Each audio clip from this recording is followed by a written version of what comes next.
when you start this analysis and look at this level as the beginning of our impulse phase right here.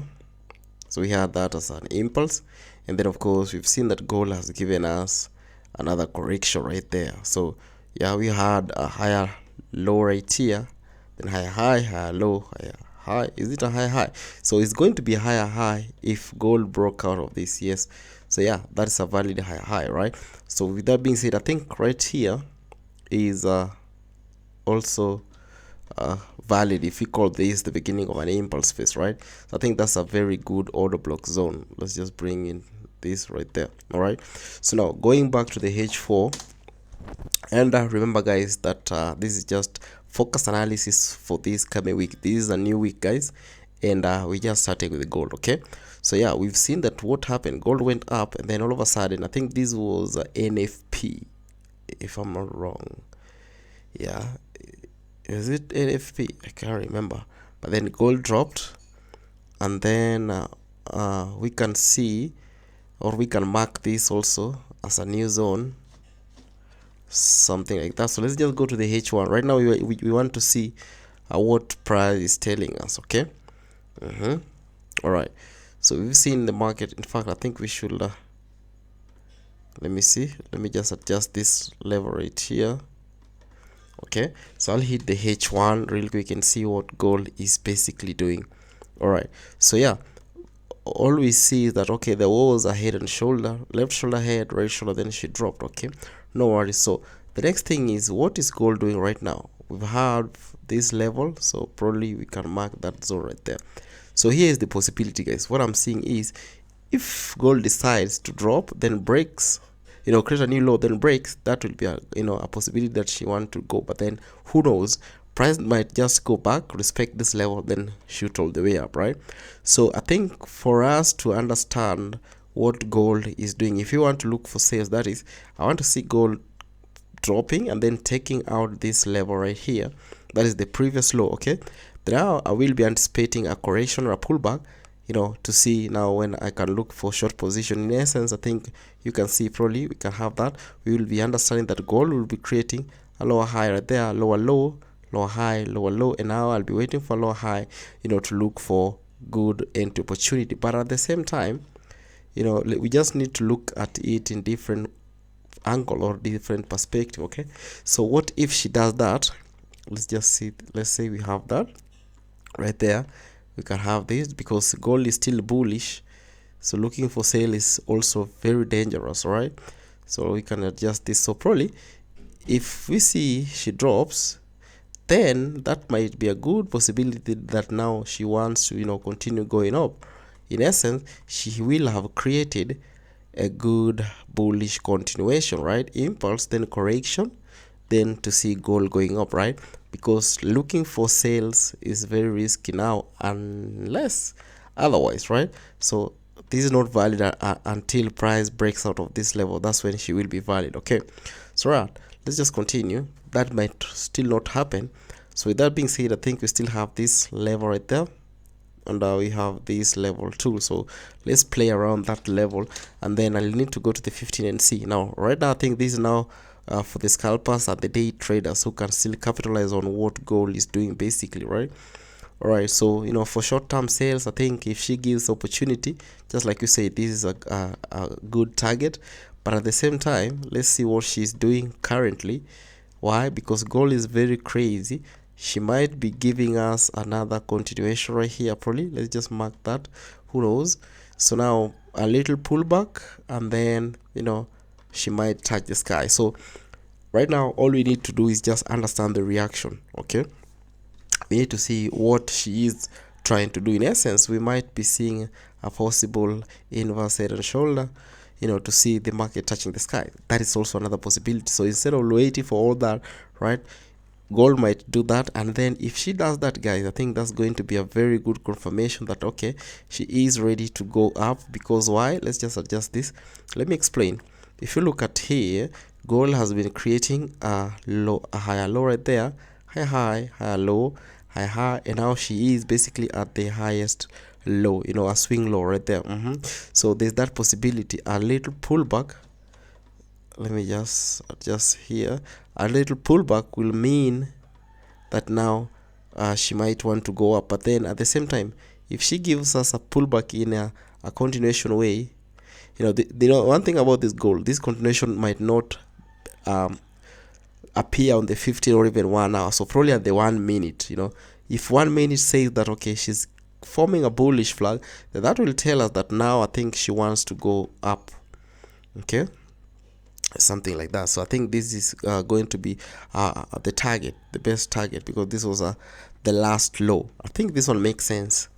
Yes, I think this makes sense, unless gold drops and then go back and break out of this level right here, sorry, right there. So I think if she does this, then now we might wait and see what she wants to tell us. But then right now, basically what I'm seeing is this: a little pullback in a continuation way, and then I think that is what gold might try to do. All right, so real quick, let's talk about NAS100. It's been a while since I analyzed NAS100 and US30, right? So NAS100, come here, let me see what you've been up to.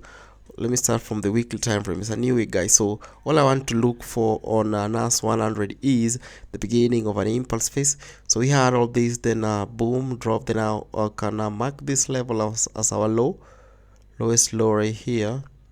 Then of course we can mark this as our highest high. Based on that, let me hit the daily time frame now and continue understanding what NAS has for us. Okay, so what I've seen, basically, I'll flip my joint right there. What I've seen is NAS went up, then all of a sudden dropped. So we had this level as the beginning of an impulse phase. So I'll hit the H4. Guys, remember, I've flipped my screen, so don't get confused. Right there.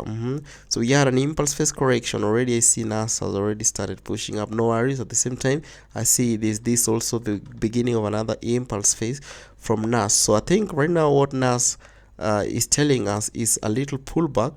Then I think she will be dropping. I'll flip my screen, something like this. All right, so yeah, let me remove this.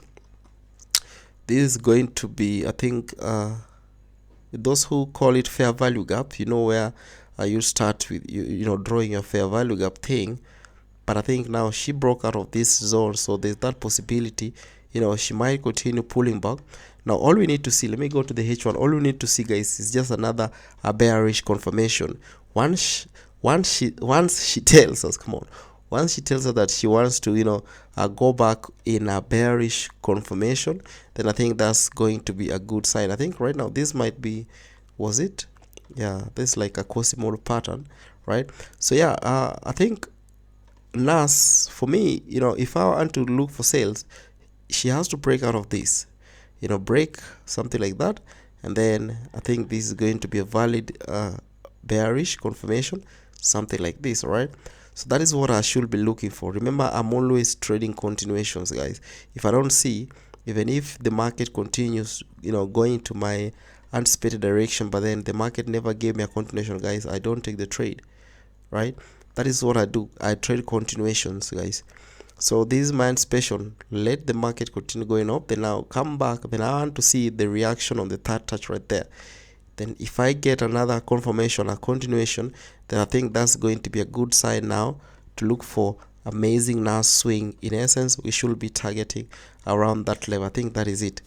I don't need to go into details. I think that is it. And guys, remember, if I don't see this kind of anticipation, I'm not going to take the trade, right? So let me look at that was NAS. Let me look at US30. NAS and US30. Let's go. I'll start from the weekly time frame. All right, and as usual, I'll look for the beginning of an impulse phase. So we had a higher low, higher high, higher low, higher high. So I think right here we have this right there. And I'll go to the daily time frame real quick, and then I'll see what she's telling us. So yeah, I think I should adjust this joint right here. Have it right there.